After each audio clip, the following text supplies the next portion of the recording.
भगवंताच्या स्मरणात शांतपणे राहणं त्या साधी गोष्ट आहे. म्हणून ज्ञानेश्वर महाराज म्हणतायत, अशा वेळेला आधीच जर त्यांनी माझं स्मरण केलं असेल तर मी त्याचा सेवक होतो, त्याला मदत करतो असं होतं. आणि त्याच सांगून ठेवतो आपल्याला. आता अलीकडे जरा कठीण आहे, पण अजून अमेरिकेमध्ये आहे म्हणतात. समजा BA चा 3 वर्षाचा कोर्स आहे, इथे आहे BA चा 3 वर्षाचा. तर एखादा हुशार जो मुलगा किंवा मुलगी असेल तर 2 वर्षामध्ये ती पूर्ण करता येते, त्याला डिग्री मिळते. अजून तिकडे असं आहे. हे जसं तसं आपण जन्मभर नाम घेतलं, मनापासून घेतलं, पण अंतकाळी टिकेल ही खात्री नाही, तर गुरु तिथे मदतीला येतात आणि आपल्याला डबल प्रमोशन देतात, वर ढकलतात, त्या जीवाला वरच्या लेवलला नेतात, पातळीला नेतात. ही त्यांची खरी शक्ती आहे बघा. म्हणजे त्यावेळची मनाची जी घाबरट शक्ती अवस्था असते त्यातून ते बाहेर काढतात त्याला. मग बरं का, जे विषयाशी, आता कोणाला ते जे विषयाशी तिलांजली देऊनी प्रवृत्तीवरी निगड वावणे माते हृदय सुनी भोगितात. मला फार कौतुक वाटतं ज्ञानेश्वर महाराजांनी दुसऱ्या ओळीचं हे घ्या, माते हृदयी सुनी भोगितात. माझ्या आपला तो भक्त आपल्या हृदयामध्ये मला ठेवतो, भगवान सांगतायत, आणि तो माझा भोग्य बनतो. हे समजून घ्या आपण. म्हणजे भोग्य बनतो याचा अर्थ असा की माझ्यावरती त्याचं इतकं प्रेम असतं की माझ्यापासून तो आनंद घेतो. त्याचा आनंद मला येईल यात काय आहे, पण मला तो भोगतो, म्हणजे माझ्यापासून तो आनंद घेतो, अशी त्याची अवस्था होती. पण केव्हा होईल ती? विषयाशी तिलांजली देऊनी. तुम्हाला तिलांजली माहितीये, म्हणजे संपलं त्याचं. मेल्यानंतर तिलांजली देतात ना, मग त्यांचा अंत संबंध संपला. म्हणजे दृश्याला तिलांजली दिली, पैसा अडका नाव घेऊ काय जे असेल ते संपलं सगळं, त्या संबंध नाही. आणि प्रवृत्तीवरी निगड ठेवू नये, दगड ठेवला प्रवृत्तीवरी, म्हणजे हे मला पाहिजे, ते मला पाहिजे, ते मला पाहिजे, ही जी प्रवृत्ती धाव आहे ती गेली, तुझ्याशिवाय मला नाही. असं केल्यानंतर म्हणाले मग बरं का, परिभोगती या नारानुका भेटणे नाही क्षुधाधिका तेथ चक्षुराधिरंका कवण पाडू. परमात्म्याशी संबंध, हृदयात संबंध आल्यानंतर परमात्मा जेव्हा मला भोग्य समजतो बरं का, त्यावेळेला डोळ्याचं सुख हे क्षुद्र कुळाचे समज, त्याचा जो आनंद आहे त्या आनंदामध्ये तो बेहोश असतो. इंद्रियांच्या सुखाची त्याला किंमत राहत नाही. थोडं आणखी सांगतो आपल्याला. हे भोग्य भोग्य म्हणजे काय बरं का, तर ही खरी मूळ कल्पना जी आहे ना, ही नवरा बायकोंच्या संबंधाची कल्पना आहे. भोग्य म्हणजे एक स्त्री आहे, तिचं लग्न झालं तर नवरा जसा तिचा भोग घेतो, तिच्यापासून आनंद घेतो, म्हणजे आपली वासना तृप्त करतो, ती स्त्री केवळ त्याला वाहून गेल्यासारखी असते. असा भक्त जो असतो तो भगवंताला सुख देतो. म्हणजे भगवंत आनंद स्वरूपच आहे, पण आनंद भोगायचा आहे तर 2 पाहिजेत. तेव्हा हा भक्त जो असतो तर माझं तुझं आहे. एक उदाहरण घ्या, संपत्तीमान आहे भक्त, तर हा भगवंत वाटेल तसा खर्च करतो, कारण भोग्य आहे तो. बरं, त्याच्याकडून खरा अर्थ त्याचा आहे, भगवंताला जे कार्य करून घ्यायचं आहे त्या भक्ताकडून करून घ्यायचं, हा त्याचा भोग्याचा अर्थ आहे. म्हणजे माझा तो पाहिजे तो उपयोग करून घेतो, त्याला पाहिजे तो, हे भोग्य होणं आहे. आणि याच्यासारखं भाग्य नाही दुसरं काय. आपल्या गुरुला शोभेल, त्याला आनंद होईल, त्याचं कार्य आपण करणं, याच्यासारखं भाग्य नाही. वा काय असेल नाही का. म्हणजे मी तुझा आहे म्हटल्यानंतर तुझं जे कार्य आहे, तुझं जे हेतू आहेत, माझ्याद्वारे तू तृप्त कर, ही जी भूमिका आहे ही फार अप्रतिम भूमिका नाही का. म्हणजे त्याला स्वतःच जे सगळं आहे ते शिष्याच्या द्वारा किंवा भक्ताच्या द्वारा तू करून घेतो, ही त्याची मोठेपणाची ही आहे खरं. मग ऐसे निरंतर एक वटले जे अंतःकरणी मजशी लिगटले मी जेहून आटले उपासती. माझ्याशी चिकटलेले, माझ्या वाचून दुसऱ्या जगात त्यांना काही नाही. भगवान म्हणतायत असे जे आहे ते मीच होऊन आटले मजस, माझ्याशी तद्रूप होऊनच माझ्याशी वागतात, नाही का. पुढे म्हणाले तया देहावसान जै पावे, ते तिही माते स्मरावे, मग म्या जरी न पावावे तरी उपासती ते कायसी. असा मनुष्य जेव्हा अंतकाळ येतो त्यावेळेला जर त्याला स्मरण होणार नाही तर माझ्या उपासनेला काही अर्थ आहे का नाही. उपासनी त्याला काही अर्थच नाही. मग परमात्मा म्हणतायत की त्याला अर्थ असलाच पाहिजे. मग आता तुम्ही उदाहरण देत आहे. पहिल्यांदा याचं दिला उदाहरण गजेंद्राचं. काय आहे हे की नाही सिम्बॉलिक म्हणजे सांकेतिक असतात या गोष्टी, बरं का. तर हा गजेंद्र म्हणजे हातींचा राजा, हा पूर्वजन्मी म्हणा काही म्हणा एका मगरीशी त्याचं वैर होत. तेव्हा पाणी प्यायला म्हणून तो नदीपाशी आल्यानंतर हा जो नक्र म्हणजे मगर होती ती आली आणि त्याचा पाय धरला त्याने. याने खूप खटपट केली पाय.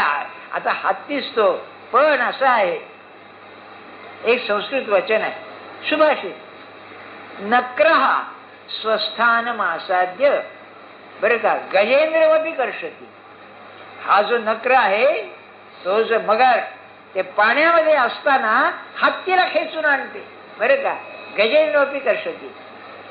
आमच्याकडे मोगलाई मध्ये तुम्ही जर एखाद्या मुसलमानाला त्रास दिला ना, बरं का, हमारे गल्ली में तो आओ म्हणजे पाहतो म्हणतो, नाही का. अहो इतकं कशाला, कुत्र आहे त्याला की नाही दुसरं कुत्र अंगावर आलं, मालक आहे मागे म्हणलं ते कुत्र भोगतं की नाही जोराने, घाबरट असते रेखाचं पण भोगतं की नाही जोराने, तसं आहे. म्हणून म्हणाले गजेंद्राचं आता हरला काय करणार होता. मग त्यांनी काय केलं, एक गुलाबाचं फूल सोंडेत धरलं. गुलाबाचं फूल ते काय परमात्माला, आणि हाक मारली की आता तू ये, तुझ्याशिवाय मला नाही कोणी. आता तर परमात्मा आला आणि त्याला सोडवलं. दृष्टांत आहे. पै रंक एक आडलेपणे. ज्ञानेश्वर महाराजांची भाषा कशी आहे बघा. रंक म्हणजे मामूली मनुष्य, भिकारी असं आपण म्हणतो, म्हणजे ज्याला दुसरा काही गुण नाही पण शरणागती आहे. रंक एक आडलेपणे काकुळती धाव गा धाव म्हणे. अगदी परमात्मा नाही रे नाही, तुझ्याशिवाय मला नाही रे कोणी. आता धाव म्हणे तरी तयासेची ग्लानी धावणे काय न घडे मच.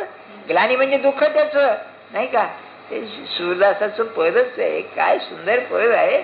आणि ते आमचे एक शंकरराव देशपांडे म्हणून तितकं गोड म्हणायचे, काय सांगतो. एक गंमत सांगतो, ते पण कोणाकडे शिकले होते ते, बरं का.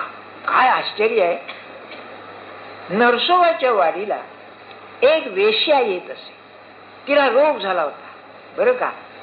तर त्यांना काही माहिती नाही काय महारोग होता का क्षय होता, मला वाटतं क्षय असावा. अहो तिथे दर गुरुवारी हा रहिमत खान यायचा आणि सेवा करून जायचा, बरं का. तर ती त्याच्याकडे शिकलेली होती. तर ती एक सूरदासाचं पद म्हणे त्या वेश्येकडून शिकले होते. फार साधं पण सुंदर आहे, चाल साधी नसेल, बरं का. तेव्हा त्याच्यात असंच आहे की आता तुझ्याशिवाय मला कोण आहे, ते फूल हे तुला मी देतो, तू ये आता, बरं. आणि ते सुद्धा काय हाक मारली त्याने, नाव नाही गाव नाही परमात्माला, जगाचा तू आईसा धनी कवण तो पाव मजगा.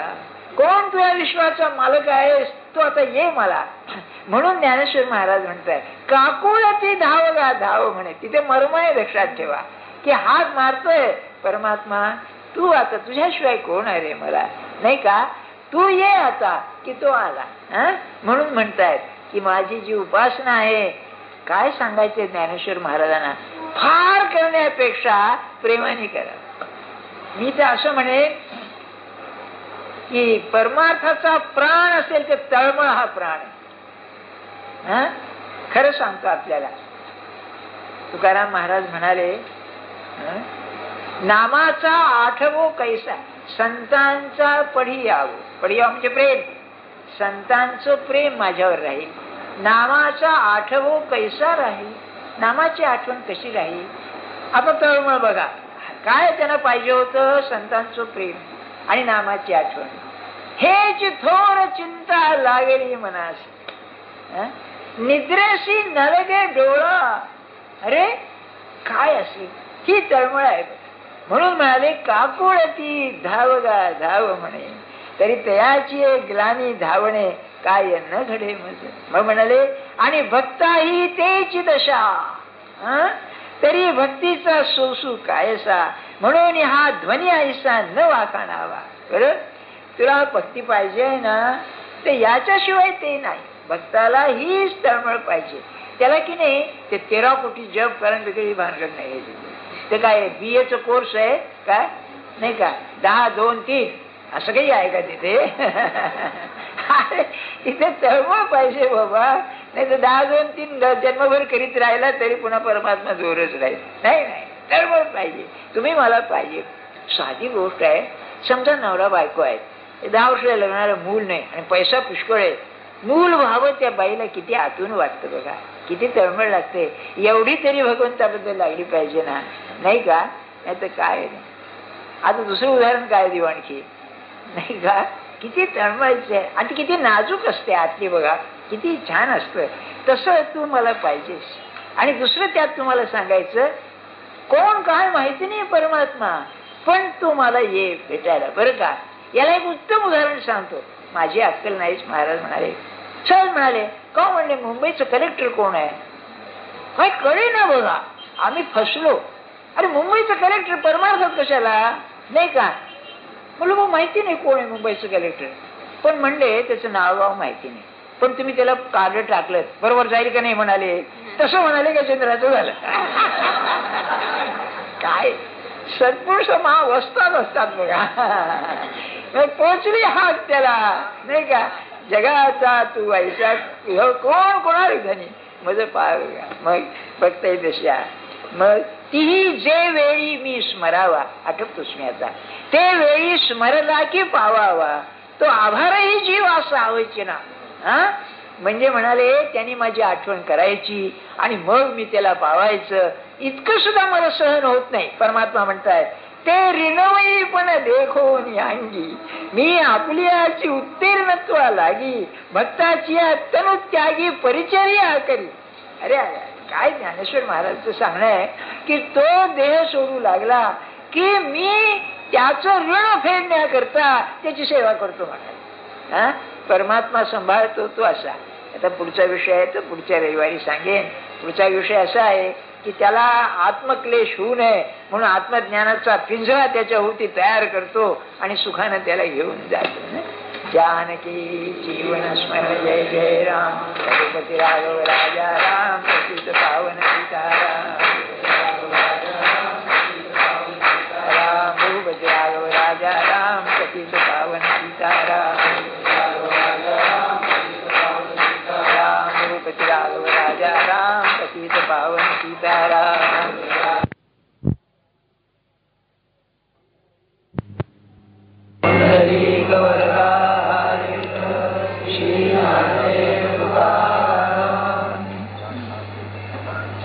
आता ज्ञानेश्वर महाराजांची पुण्यतिथी आली आहे ना जवळ.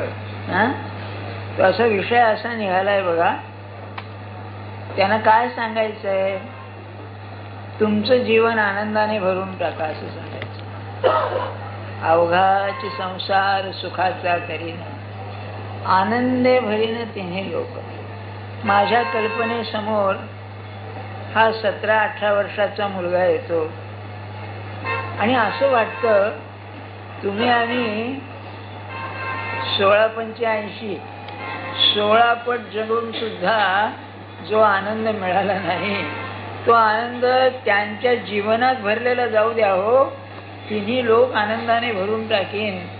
काय त्या पुरुषाचं मन असेल व राम जाणे. आपल्याला आपलं जीवन भरता येत नाही, प्रपंच जाऊच द्या. बघा कसं आहे. सांगण्याचा हेतू काय, तो आनंद त्यांना तर मिळाला पण त्यांना सैन पडेना. माझा आनंद जगाला मिळू दे म्हणून त्यांनी ज्ञानेश्वरी लिहिली. काय हेतू होता दुसरा नाही का. ते पांगारकर सांगत त्यांनी एका पब्लिशरला विचारलं, प्रकाशकाला, काय बुवा दरवर्षी सगळ्यात जास्त पुस्तकं कोणची खपतात? तर म्हणले ज्ञानेश्वरी आणि दासबोध. त्यांनी जर मालकी हक्क स्वाधीन ठेवले असते तर काय झालं असतं? नाही का? कल्पना करा काय असेल. काय सांगायचं कारण, खरोखर भगवंताचा आनंद इतका विलक्षण आहे की माणूस स्वतः बेशुद्ध होईलच, पण त्याला चैन नाही पडणार. सगळ्या जगाने तो आनंद भोगावा अशी त्याची इच्छा असते. मग आनंद जर भोगायचा असेल तर आपण आज का भोगू शकत नाही? तर आपल्या आनंदावर अज्ञानाचं झाकण आलेलं आहे, अज्ञानाचं पांघरून आलेलं आहे. ते नाहीसं झालं ना की तो आनंद मिळेल. अज्ञानाचं जे हे आहे आवरण, आवरण शब्द संस्कृत आहे, हे जे पांघरून आहे काय कशामुळे आहे ते कळत नाही. पण त्याचं जे व्यक्त स्वरूप येतं ना ते 3 मार्गाने येतं. पहिले येत असेल तर विचाराने. माणसाचे जे विचार आहेत ना ते तिथूनच येतात. म्हणून विचार हे एक लक्षण त्या अज्ञानाचं. दुसरं, तुम्हाला वाटेल अज्ञानाचं विचार हे लक्षण कसं, सांगतो मी आपल्याला. दुसरं असेल ना तर भावना. माणसामध्ये जी भावना आहे, भावनेशिवाय माणूसच नाही. त्याची रचनाच मनाची अशी आहे की विचाराबरोबर भावना असते.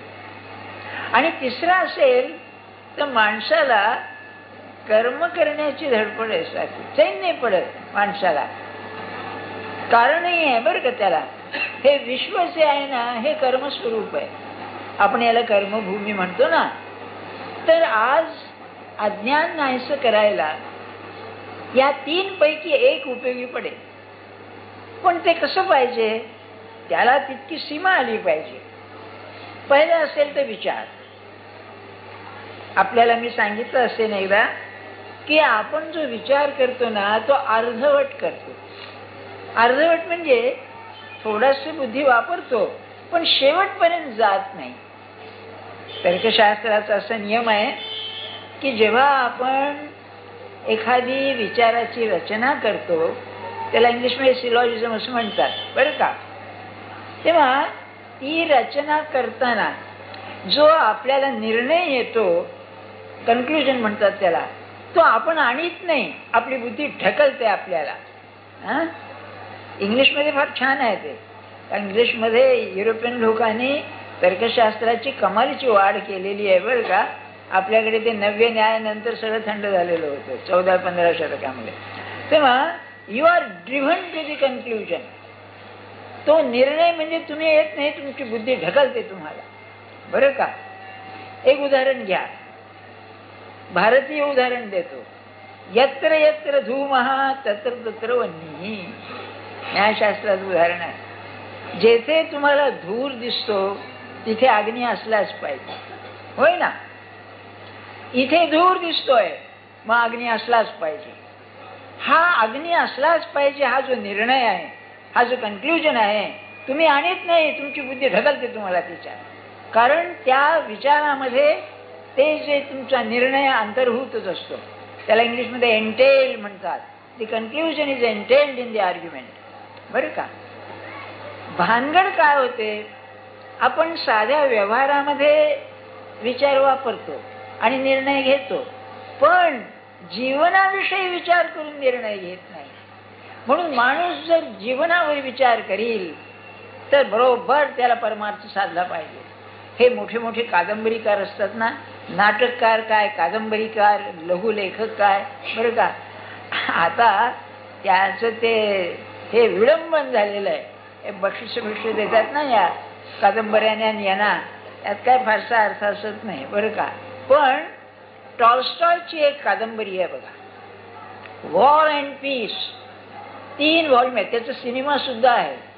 किंवा ॲना कॅरेनिना असं एक त्याचं 180 पानाचं पुस्तक आहे, कथाच आहे त्या बाईची.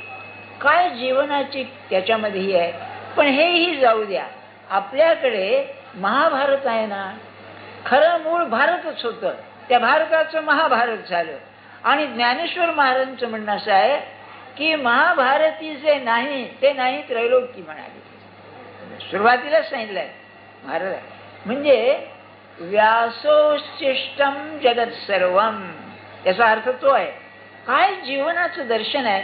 म्हणजे मला आठवण का झाली, वॉर अँड पीस मध्ये 100-150 पात्र आहेत आणि या पात्रांचं स्वभाव वर्णन करणं म्हणजे त्या माणसाची काय असली पाहिजे जीवनाकडे पाहण्याची दृष्टी, तसं महाभारताचं आहे बरं का. काय तुम्ही पाहाल, कर्ण आहे, शकुनी आहे, श्रीकृष्ण आहे, भीष्माचार्य आहेत, द्रोणाचार्य आहेत. मला काही त्यांची यादी सांगायची नाही, पण प्रत्येकामध्ये मानव समाज. अहो तुम्हाला माहिती आहे ना की अश्वत्थाम्याने द्रौपदीची मुलं मारली बघा, सगळे आहे ना त्याच्यामध्ये.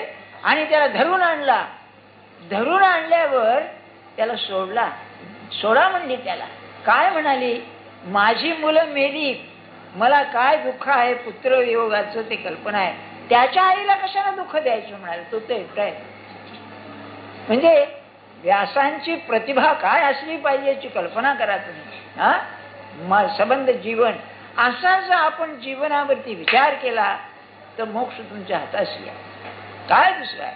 ज्ञानेश्वरी काय सांगते आपल्याला, विचार, जीवनाचा विचार करा. पण पूर्वी की नाही एक जाहिरात यायची बरं का, डोकेदुखीची जाहिरात, आणि मग त्याला औषध बरं का. तर ते डोकं एवढं मोठं दाखवायचं आणि शरीर एवढं बरं का. तसं विचारायला डोकं मोठं लागत नाही. अहो पाणीच जास्त असतं डोक्यामध्ये, मोठं डोकं असलं तर मेंदू मोठा लागतो. आणि अशी जी माणसं असतात विचारानं होऊन गेलेली, त्यांना मोक्ष काय हो, अज्ञान राहील कसं मला सांगा. कारण त्या विचारामध्ये एक प्रतिभा असते, जबरदस्त प्रतिभा बरं का. पण हा मार्ग फार थोड्या लोकांचा आहे. आपलं कसं आहे, आपला दुर्योधनासारखा आहे बरं का. काय म्हणाले श्रीकृष्ण त्याला भेटले युद्धाच्या आधी, अरे तू क्षत्रिय आहेस. त्या काळची रचना, क्षत्रियांनी युद्धाला जायचं, तेव्हा तू क्षत्रिय आहेस, तू योद्धा आहेस, धैर्यवान आहेस, तुला युद्धाचा प्रसंग जाणीव आहे, माहिती आहे, तुझा संबंध कुलाचा नाश होण्याचा संभव आहे. अरे मग तू हे सोडत का नाहीस, अधर्म का करतोस. तेव्हा त्यांनी आपल्या विचाराची स्थिती सांगितली.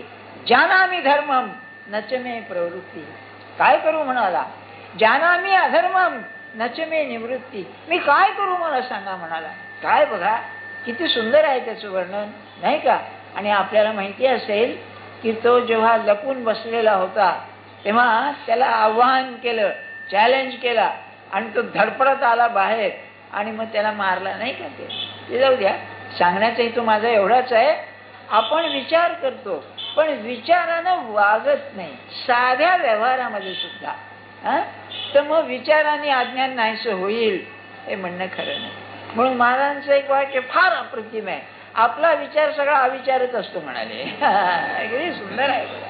कसला विचार आलाय काय आहे. तुम्हाला सांगतो, खरा विचारी माणूस म्हणजे अर्धवट देव झालेला असतो, खरा विचारी. मला तुम्ही खरं सांगा, एक प्रयोग सांगतो तुम्हाला, तुम्ही आतापर्यंत केला नसेल तर करा. आज आता एकादशी आहे, चांगला दिवस आहे नाही का. असं करा आपण, हे की नाही मी अगदी प्रेमाने सांगतो बरं का, आपल्याला मोठेपणा घेऊन सांगत नाहीये. आता इतके तुमचा माझा परिचय झाल्यानंतर मित्रत्वाच्या नात्यानं सांगतो. तुम्ही घरी गेलात म्हणजे निश्चय करायचा की दिवसभर विचाराने वागायचं बरं का. अविचाराने वागायचं, विचार आला की बरोबर आहे का चूक आहे म्हणून वागायचं बरं का. तर मला पुढच्या रविवारी सांगायला कोणी येणार नाही, मला खात्री आहे हो, किंवा मी विचाराने वागलो, एक दिवस होईना विचारानं वागलो, काय आहे नाही का. अहो काय माणसं तरी. एकदा आता माझ्या गुरुचंच मला सांगावं लागतं, कारण त्यांचं चरित्र म्हणजे विश्वकोश आहे, अगदी साधकासाठी बरं का, व्यवहाराचा विश्वकोश म्हणून सांगतो. त्यांचं मोठे पण सांगावं नाही. एक नवीन खोली बांधली होती, सहज उभे होते, त्या कोंड्यात असा हात घालून उभे होते आणि 5 मंडळी ते म्हणाले, आजपर्यंत एकही गोष्ट मी विचार केल्याशिवाय केली नाही. असं जो माणूस म्हणू शकतो तो काय असेल मला सांगा, काय पुरुष असेल माणसासारखा माणूस काय असेल. म्हणून अज्ञान नाहीसं करायला आपली विचारशक्ती कमी पडते. बरं, काय करायचं मला सांगा. म्हणून तो मार्ग अज्ञान नाहीसं करण्याकरता नाही, आनंद मिळवायचा आहे ना. तो आनंद जो झाकला गेलेला आहे तो पडदा विचारानं नाहीसं होणं कठीण आहे. बरं का. काय झालं, एक 2-3 दिवसामागची गोष्ट आहे. एक गृहस्थ आले, त्यांना 2 मुलं. बरं का. दोघांना पगार चांगले, त्यांना पेन्शन आहे. तर काय कोणतरी कपडे केले म्हणा, काहीतरी खर्च केला. बरं का. तर मला तक्रार केली त्याने. काय म्हणले, पोरं आहे, त्याने काय पैशाची किंमत आहे म्हणलं. घरात खर्च म्हणले आपले. बरं का. बापाला पेन्शन आहे, खायला प्यायला कमी नाही, आपला करतात म्हणले खर्च. आणि हळूच म्हणले, बायका सांगतात ते काय करतात म्हणाले. बरं का. बरोबर आहे सर. मी सहज त्यांना काय म्हटलं, बरं आपण म्हणताय बरोबर आहे, पण म्हणलं तुम्ही कधी वाह्यात खर्च केला नाही का. अरे हो म्हणले, हे का डोक्यात आलं नाही कधी. हा म्हणजे का. अरे मग त्यांना का नावं ठेवता. पैशाचा धर्मच असा आहे, तुम्हाला सांगतो की तो की नाही उडी मारतो खिशातून. पुढे नाही, आता खिशातून म्हणायची नाही, आता त्या बॅग मधून नाही का बाहेर पडायला फुकट म्हणजे अगदी फालतू खर्च मनुष्य करतो. मग त्याला नावं ठेवायचं काय अधिकार आहे नाही का. तुम्ही एखादी वस्तू आणली, जरूर आहे का आणायची, का आणली तुम्ही, मग त्या मुलाला का नावं ठेवता. असा आपला विचार आहे.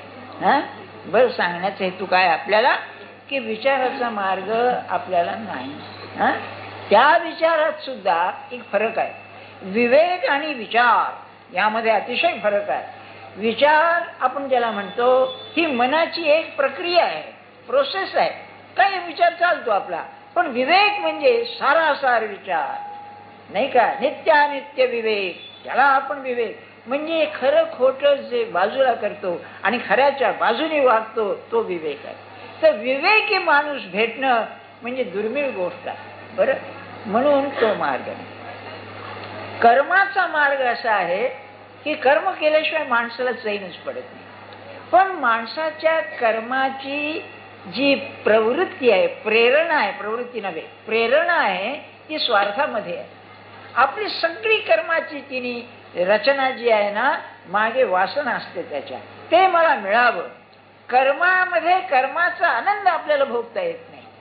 बघा तुम्ही, म्हणजे कर्म करताना केवळ आनंदाकरता करणं. काय झालं, एक डॉक्टर चांगले मोठे, ते बाळणपणाचे डॉक्टर. मी म्हटलं, डॉक्टर तुम्ही एवढी लहान पोरं पाहिले, ते साले लहान पोरं बघा हात पाय हलवतात नाही का. तर म्हणले काय एवढी धडपड करतात. तो म्हणले त्यांचा व्यायाम आहे. बरं का. तर मी म्हणलं, तुम्ही आम्ही त्याला व्यायाम म्हणतो, त्याच्या डोक्यात व्यायाम आहे का. तर ते काय म्हणाले, त्याला आनंदाशिवाय दुसरं नाही. आपल्याकडे म्हणतात ना, मूळ देवात असतो म्हणून. त्याचा अर्थ असा की तो आनंदाकरता करतो. ते त्या कर्माला काही अमुक व्हावं तमुक व्हावं, तो काही आसनं करीत नाही. हातपाय हलवता ना, असं काय करता नाही का, नुसतं हलवतो. तुम्हाला माहिती आहे ते हसतं बघा, लहान मूल ते हसतं. म्हणजे काय काय आपण हसतो तसं काय असतं ते नाही. त्याला की नाही रिफ्लेक्स ऍक्शन्स असं म्हणतात. म्हणजे त्याला काही हेतू नाही, निर्हेतुक असं कर्म आपण करतो का. जसं मला विचाराचं सांगितलं तसंच मी आपल्याला म्हणतो की आपण विचार करू, मी आता दिवसभर कर्म करणार, या कर्मामध्ये माझा हेतू काही नाही, असं कर्म आपण कोणचं करतो. विचार करा आपण. एकही कर्म असं नाही, सगळी कर्म की नाही स्वार्थाकरता असतात अगदी. त्यामुळे निस्वार्थी कर्माचा जो आनंद आहे तो आपल्याला माहितीच नाही का. हा एक दोष की मला काहीतरी फलाची आशा ठेवल्याशिवाय मला कर्मच करता येत नाही. पण दुसरा एक त्यामध्ये गोम आहे, ती अशी आहे की कर्म आपण म्हटल्यानंतर कर्माला नेहमी मर्यादा असतात. बरं, तुमच्या प्रयत्नांना, तुमच्या उठ बसण्याना देहाची मर्यादा, आपल्या विचारांची मर्यादा, समाजाची मर्यादा, किती मर्यादा असतात आपल्याला बोलू नये. काय मी एक उदाहरण द्यायचं बरं का. एक विद्यार्थी माझा, ते लक्षात ठेवलं होतं मी, बसने कॉलेजमध्ये आला तर सर बरं का, आज खुशी दिसते का तुझी. तर म्हणाला, सर मी जाऊन बसलो, कंडक्टरने मला विचारलं नाही आणि माझं ₹1.5 वाचला, मी उतरलो सरळ. म्हणाला, बरं का. आणि त्रास नीतिशास्त्राचा, नीतिशास्त्राचा त्रास त्याच्यामध्ये हे उदाहरण. तर मी त्याला काय म्हटलं की वा आता मी म्हणले ते नीतिशास्त्र सांगणार. ज्या समाजाने मला ती बस पुरवली त्या बसला जर व्यवस्थित चाललं असणार तर प्रत्येकाने ते करायला पाहिजे. एकाने टाळणं काय आणि 10 लोकांनी टाळणं काय. कायदा मोडणं म्हणजे बरोबर नाही. गांधींच्या सिव्हिल डिसोबिडियन्सला बरं का हे फार धोका होता. तुम्हाला कल्पना आहे का हो? आश्चर्य वाटेल तुम्हाला. आणि बिझांट होती ना, ती योगिनी होती. ती जेव्हा 1921 साली गांधींनी पहिल्यांदा सत्याग्रह केला बरं का कायदा मोडण्याचा, त्यावेळेला तिने काय सांगितलं, हे शस्त्र तुमच्यावर उलटल्याशिवाय राहणार नाही, सांभाळा म्हणाली. कशी शहाणी होती बघा बाई. तुम्हाला उद्या जर स्वातंत्र्य मिळालं तर ते लोक सगळे म्हणाले हे करावे लागतील. त्याचा अनुभव येतोय की नाही आपल्याला आज. तुम्ही काय अस्वस्थता बघा, तिकडे तिकडे संप संप संप. आणि आपलं गमतीनं म्हणतोय आम्ही बँकेचे व्यवहार मला हे करावे लागतात. बँकेचे पगार काय असतात नाही का. आणि हे ऑफिसर लोक संपावर जातात पगार जास्त द्या म्हणून. पैसे खातात की काय रोज घरी जाऊन मला कळत नाही. पण बघा नाही का माझ्या म्हणण्याचा हेतू काय की कोणताही कर्म आम्ही करताना अत्यंत निस्वार्थीपणाने केलंय का? कधी नाही केलं आपण. बरं तेव्हा सांगण्याचा हेतू काय, कर्माचा दुसरा दोष हा आहे, मला काहीतरी वासना असते त्याशिवाय मी कर्म करू शकत नाही. बरं का. अलीकडे की नाही जो तोडतो ते इंजिनिअरिंगला जा, मेडिसिनला जा. अरे कशा करता? पैसे पुष्कळ मिळतात नाही का. हा हेतू त्या ज्ञानाकरता नव्हे. एक डॉक्टर होते, डॉक्टर अंकलीकर म्हणून, ते अमेरिकेला जाऊन आले. 2-2.5 वर्ष राहून तिथे शिकून आले चांगले. तेव्हा त्यांचा दवाखाना होता, दवाखाना बेताचं चालायचा. डॉक्टर चांगला पण फारसं मागण्याची वृत्ती नाही. दिलं तर दिलं, नाही तर नाही. वाईट लोक फायदा घ्यायचे. तेव्हा त्यांच्या गुरुनी त्यांना विचारलं की डॉक्टर तुम्ही एवढं शिकून आलात त्याचं काय? महाराज मला ज्ञानाचं समाधान आहे. असं आपण किती लोक कर्म करतो मला सांगा नाही का. किंबहुना निरूपण सांगताना सुद्धा मला लोकांनी चांगलं म्हणावं, निरूपण चांगलं व्हावं, लोकांनी निरूपण करायचं मोठे म्हणावं, ही सुप्त वासना असते माणसाच्या डोक्यात. लक्षात ठेवा. सांगण्याचा हेतू काय, त्या कर्माचा हा दुसरा दोष. आणखी एक दोष कर्मात आहे. काय होतं, मनुष्य ज्ञानी झाल्यानंतर कर्म लटकं पडतं. व्यवहारात तुम्ही बघा, कर्माला देहाची मर्यादा आहे, त्याशिवाय कर्म करू शकणार नाही. आणि मनुष्य थकला म्हणजे कर्म पुरे म्हणतो. आणि जर थकून कर्म करायला लागला तर नसले उपद्व्याप करतो असं म्हणतात. सासूचं सुनेचं बिघडण्याचं एक कारण ते आहे. बरं का. आता आपण रिटायर निवृत्त झालो ना, नाही निवृत्त झालं तर का लक्ष घालतं मग नाही का. पण अजून माझा हक्क चालावा, घरामध्ये मला मान द्यावा, हे राहतच की नाही नाही का. ते वाईट नाही आहे, तसं नव्हे, चांगलंच आहे ते. कोण नाही, तिला वळण लागलं पाहिजे. आता शहाण्या इतक्या किती तिला वळण लागेल अशी स्थिती आहे. पण आपली कल्पना कर्माचा हा तिसरा दोष. म्हणून भगवद्गीता फार सुरेख सांगते, निष्काम कर्म करता करता 2 गोष्टी होतात. एक, करणे का न करणे हे आघवे तोच जाणे, विश्व चळत असे जेणे परमात्मे. मी अमुक कर्म करावं का न करावं हे माझ्या हातात नाही आहे. ज्या ईश्वराच्या सत्तेनं हे संबंध जगत चालतं आहे त्याच्या सत्तेनंच मला कर्म करावं लागतं. याला नियती असं म्हणतात. बरं, माझ्या हातनं जे कर्म व्हायचं ते ठरलेलं आहे. त्या नियतीमध्ये याला उत्तम उदाहरण असं आहे की आपलं हे असतं ना आघाडीचा डबा. तुम्ही पाहिलं असेल या लोकलच्या डब्याला किती स्क्रू खिळे लावलेले असतात. अक्षरशः हजारो स्क्रू लावलेले असतात. त्यातला एक गळून पडला तर काय गाडी डब्यात काही फरक होत नाही. पण मग का लावतात तर कमीत कमी स्क्रू, गाडी डबा चांगला राहावा म्हणून कमीत कमी स्क्रू लावतात. म्हणजे प्रत्येक स्क्रूला काहीतरी असेल तरी काम आहे ना. तसं प्रत्येक माणसाचं जगामध्ये कार्य ठरलेलं आहे, ते त्यांनी करायला पाहिजे. ते निष्काम होत नाही कारण परमात्मा करता ही भावना नसते, म्हणून ते आपल्याला साधत नाही. बरं, आपल्याच्याने होतच नाही. आपण कर्म किती टाळतो मला सांगा. सहज आपला आपण ज्या घरात राहतो, कुटुंबात, घरात म्हणजे कुटुंबात राहतो, त्यामध्ये प्रत्येकाचं कर्म ठरलेलं असतं बरं का. आणि त्या कुटुंबामध्ये व्यवस्था आहे ज्यामध्ये मुलं आणि मुली, आई आणि बाप आपापलं कर्म बरोबर करतात बरं. त्यातल्या त्यात बरं का आणखी सरस कोणचं की जर 4 माणसं असली तर तुझं कर्म असलेलं होत नाही ना, मी करतो असं म्हणणार नाही, तुझं आहे तू करे बरं का. हे उलट बरोबरच आहे. त्यातल्या नेमकं फरक कसला होते नाही का. अशा घरात मारामारी चालायची, आरडाओरडा भानगडी. सांगण्याचे एखाद्या संस्थेत बघा, तुम्ही जर कर्म बरोबर करीत नसाल आणि पगार खात असाल नाही का, कसं नाही मग ते याच्यावर वजन ठेवावं लागतं ना कागदावर, त्याशिवाय होत नाही कर्म. म्हणजे कर्म खरा म्हणायचं काय. पण कर्माचा एक मोठा दोष असा आहे की कर्म तुम्हाला कायमचं करता येत नाही, कारण एक करायला तुम्ही आशक्त होता किंवा ज्ञाने परिसमाप्यते. सर्वं कर्माखिलं पार्थ ज्ञाने परिसमाप्यते. म्हणजे त्या ध्येयाचं साध्य झालं, ध्येय म्हणजे कर्माचं महत्व राहत नाही. म्हणून साधनाची सुद्धा गंमत अशी आहे की तुम्ही नामस्मरण करता करता तयार होता म्हणजे साधक बनता. साधक स्थिर झाला की तो सिद्ध होतो, म्हणजे त्याच्या नामाचं काम संपलं. तरी पण सवयीमुळे ते राहतं. कसं राहतं याला आचार्याने फार अप्रतिम उदाहरण दिलंय. कुंभाराने मडकं केलं, त्या चाकावर मडकं काढून घेतलं, तो दांडी ठेवून देतो, तरी थोडा वेळ ते फिरत राहतं, त्याप्रमाणे राहतं बरं का. सांगण्याचा हेतू काय, म्हणून ज्ञाने परिसमाप्ती. आता राहिलं भावना नाही का. भावनेची गंमत अशी आहे, भावना ही मृदू आहे बरं का, मऊ आहे, बाकीचं कडक काम आहे. अज्ञान हे जर कडक असेल, आवरण घट्ट असेल, तर ते नाहीसं करायला ते पातळ झालं तर सोपं जाईल. आणि ते भावना करते, त्याला आर्द्रता असं म्हणतात बरं का. आर्द्र होणं, विरघळणं.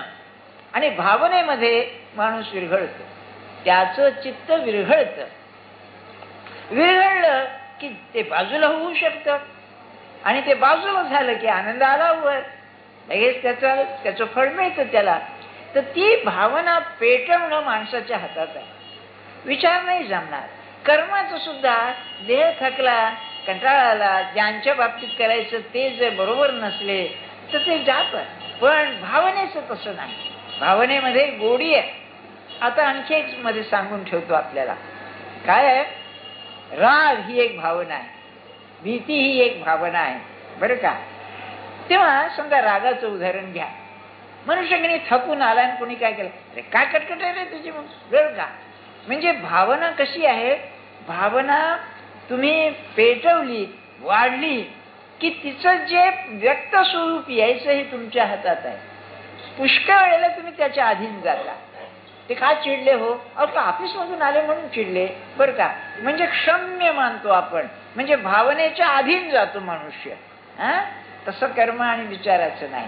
मग जर भावना भगवंताकडे गुंतवली तर मनुष्य लवकर तयार होतो.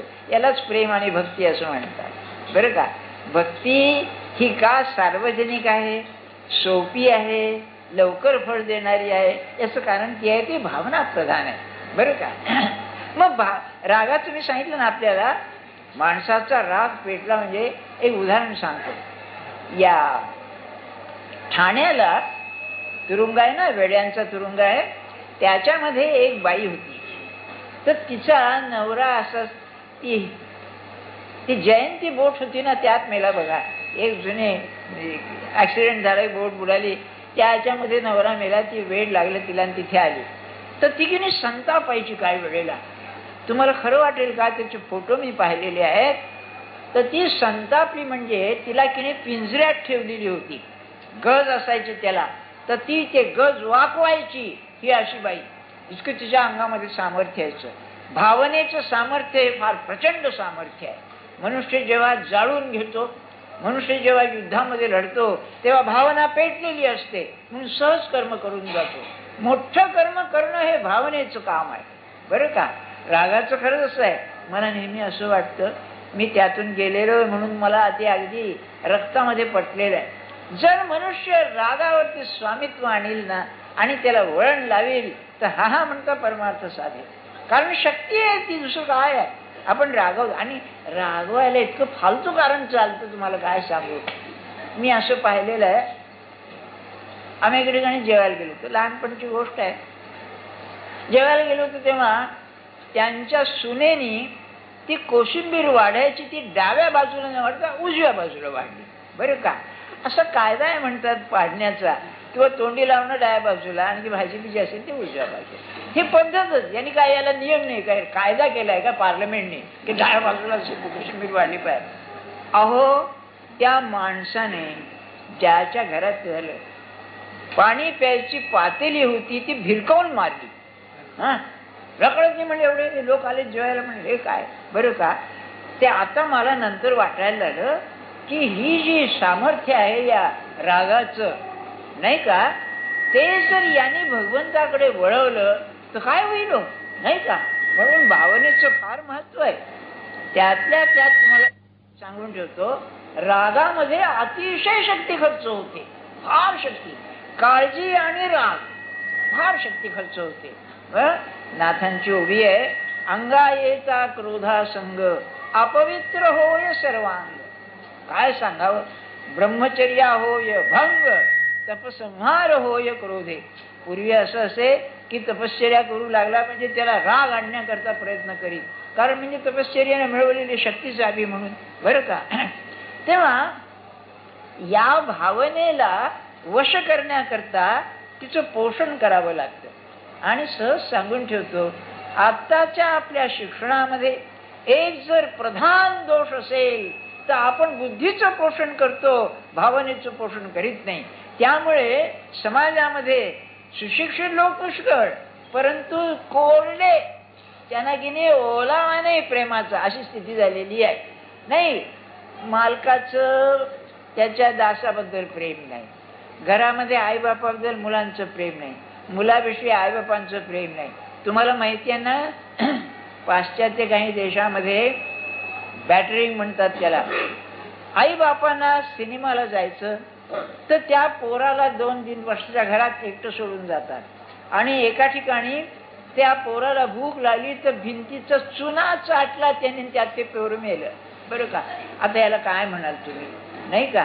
पण त्या पोराला घेऊन जायचं म्हणजे ते कठीण आहे. मग त्यामध्ये थोडा त्याग लागतो ना, तो प्रेम नसल्यामुळे ते नसतो. हे काही मला तुम्हाला समाजशास्त्र सांगायचं नाहीये. प्रेम हे असं आहे बरं का, ते प्रेम की नाही करुणेनं पेटतं, दयेनं पेटतं, किंवा अडचणीनं पेटतं. असं पेटवणं म्हणजे भगवंताच्या प्राप्तीला लवकर जाणं आहे. त्याचं उदाहरण मागच्या रविवारी गजेंद्राचं उदाहरण देऊन सांगितलं. रामाची सीता कोण आता कळलं असेल तुम्हाला. आपल्याला तो मार्ग आहे. बरं, आपल्याला प्रेम करता येतं. आपलं पैशावर प्रेम आहे, पुस्तकांच्यावर प्रेम आहे, बायकांच्या साड्यांच्यावर प्रेम आहे, मुलाबाळांच्यावर आहे. पुरुषांचं असंच बरं का, ते काय मी आमच्याला सांगत नाही. बरं, सगळ्यांचं कुठे ना कुठेतरी प्रेम असतं बघा. अहो, अलीकडे असं आहे, तुम्ही बूट घ्यायला गेला तर 400-500 रुपये पडतात. बुटावर तुझं प्रेम ठेवावं लागतं, नाही तर पुन्हा भोग करतो एवढा, नाही का. सांगण्याचा हेतू काय, ज्यांना रागीट आहेत ना त्यांनी हे शिकावं. फार शक्ती असते त्याच्यामध्ये. मी या रागात सांगितलं ना, ती गज वाकवायची रागाच्या स्वरात, मी काय असेल. मग मला सांगा, तेव्हा ज्ञानेश्वर महाराजांनी काय उदाहरण दिलं. पै रंक एक आडलेपणे काकुळती धावगा धाव म्हणे. काय प्रेम आहे बघा, म्हणजे करुणा आली फार. रंक म्हणजे साधा मनुष्य, ज्याला काही मोठे परमार्थाचे गुण नाहीत असा मनुष्य. हत्तीचं उदाहरण दिले गजेंद्राचं त्यांनी.